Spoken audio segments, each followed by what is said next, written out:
तो आज हम एटॉमिक स्ट्रक्चर पढ़ रहे थे। तो आज सबसे पहले क्या है कि परमाणु का जो मॉडल दिया है जे थॉम्सन दिया है ना। थॉम्सन का परमाणु मॉडल है ना।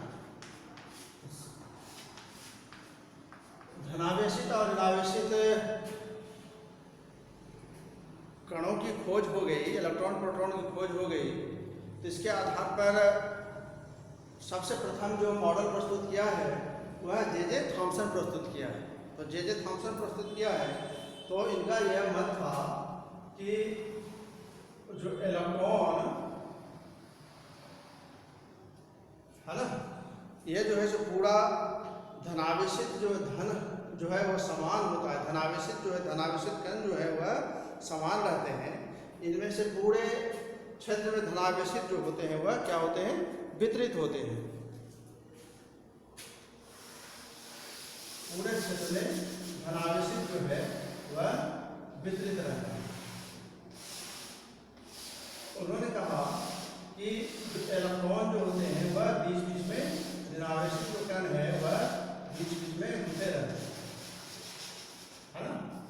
तो ऋणावेशित कण बीच बीच में गुथे हुए हैं। आज आप कह सकते हैं कि इसकी जो संरचना होती है वह तरबूजे के समान होती है। तरबूजे के समान है, जिसमें जो इलेक्ट्रॉन जो होता है वह बीच के समान गुथे हुए रहते हैं। और यह जो भाग है गुदा जो भाग है यह वह धनावेशित है। यह भाग जो हो जाता है क्या, धनावेशित और यह भाग जो होता है वह ऋणावेशित होता है।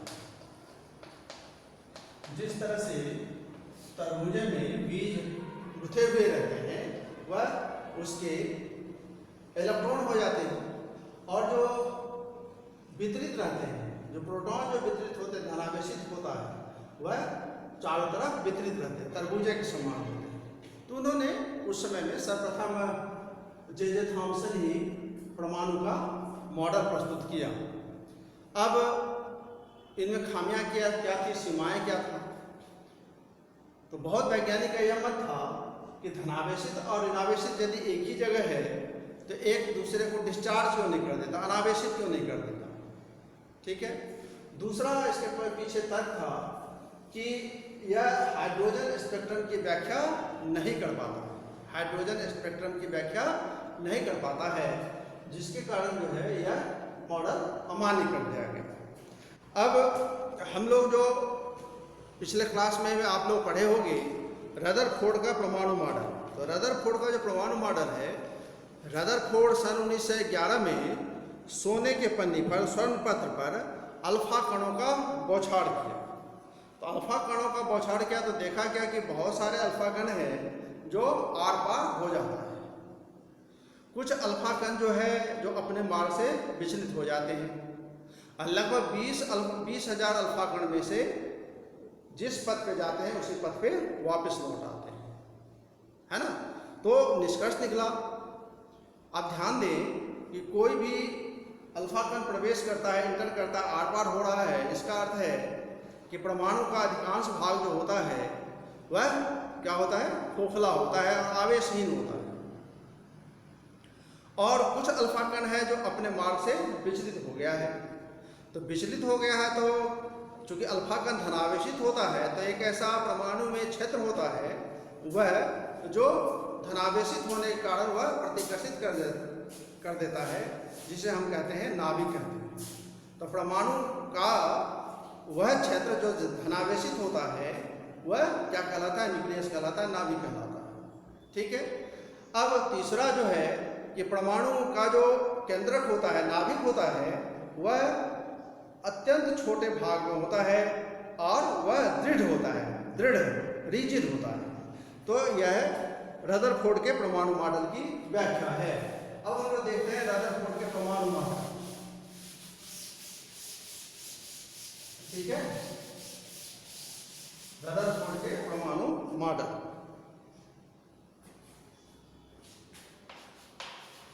रदरफोर्ड के परमाणु मॉडल 1991 में यह मॉडल आया था। अब यह स्वर्ण पत्र है, ठीक है। इस पर अल्फा कणों के बमबारी कराया गया, तो बहुत सारे अल्फा कण जो है वह आर पार हो गया। बहुत सारे अल्फा कण जो है वह क्या हो गया है, आर पार हो गया। कुछ अल्फा कण है वह क्या हो गया, अपने मार्ग से विचलित हो गया, विचलित हो गया। और बहुत कम अल्फा कण है जो लगभग 20,000 में से एक अल्फा कण ऐसे हैं कि जिस मार्ग पे गया है उसी मार्ग पर वापस आ गया है ना।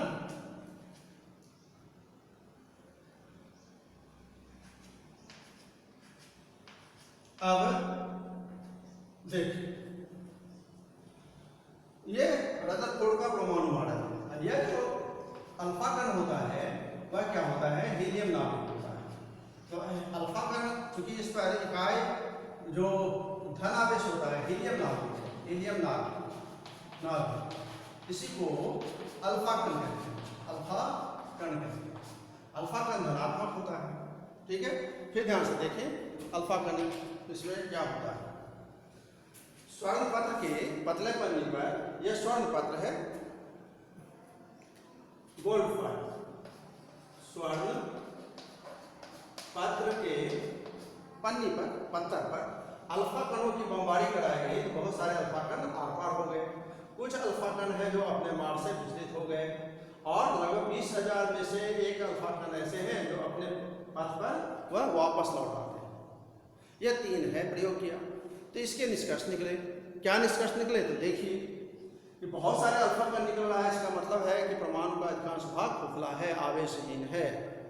कुछ अल्फा कण अपने मार्ग से विचलित हो रहा है, इसका मतलब है कि परमाणु में एक ऐसा क्षेत्र है जो अल्फा कण, धनावेशित अल्फा कण प्रतिकर्षित होकर अपने मार्ग से विचलित हो जाता है। तो परमाणु का जो यह धनावेशित क्षेत्र है इसको इन्होंने क्या कहा है, नाभिक कहा। क्या है, नाभिक, न्यूक्लियस का नाभिक, ठीक है। और बहुत कम अल्फा कण अपने मार्ग से वापस आ रहा है, लगभग 20,000 में से 20,000 अल्फा कण में से अपने मार्ग से वापस आ रहा है। इसका अर्थ है कि परमाणु में एक सूक्ष्म जगह है, स्थान है, और वह क्या है, दृढ़ है। दृढ़ होने के कारण जो है यह कठोर है, और जिसके कारण वह वापस चला रहा है। तो ये रदरफोर्ड के परमाणु मॉडल हो गया होगा। अब रदरफोर्ड के परमाणु मॉडल की जो क्या क्या कमियां हुई हैं यह हम लोग देखते हैं। सबसे पहले रदरफोर्ड के परमाणु मॉडल का जो कमियां हैं वह है जो परमाणु के स्थायित्व की व्याख्या नहीं कर पाता है, परमाणु के स्थायित्व की व्याख्या नहीं कर पाता। अब देखिए रदरफोर्ड मॉडल की कमियां, रदरफोर्ड मॉडल की कमियां। रदरफोर्ड नाभिक की कमियां।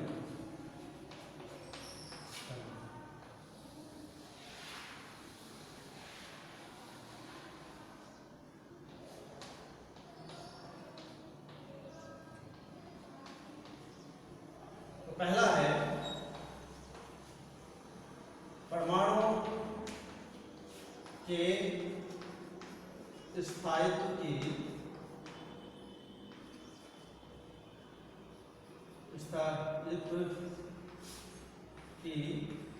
व्याख्या न कर पाना, व्याख्या न कर पाना। पहला बिंदु है परमाणु के स्थायित्व की व्याख्या न कर पाना।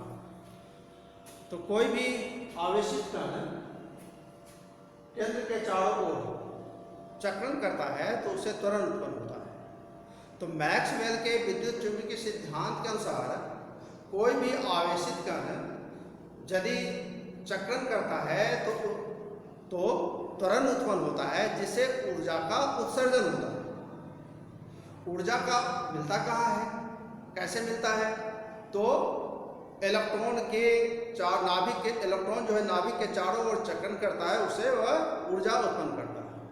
तो ऊर्जा उत्पन्न करेगा तो ऊर्जा उत्सर्जित होगा, तो धीरे धीरे ऊर्जा का उत्सर्जन होने के कारण इसकी कक्ष की त्रिज्या धीरे धीरे छोटी होती चली जाएगी, धीरे धीरे छोटी होती जाएगी और अंत में एक ऐसा समय आएगा कि इलेक्ट्रॉन क्या हो जाएगा, नाभिक में समा जाएगा। लेकिन वास्तव में ऐसा होता नहीं, तो इसके स्थायित्व की व्याख्या नहीं हो पाता, परमाणु के स्थायित्व की व्याख्या नहीं हो पाता इस मॉडल से। ठीक है। दूसरा है कि परमाणु के विविध स्पेक्ट्रम की व्याख्या न कर पाना। दूसरा है परमाणु के विविध स्पेक्ट्रम की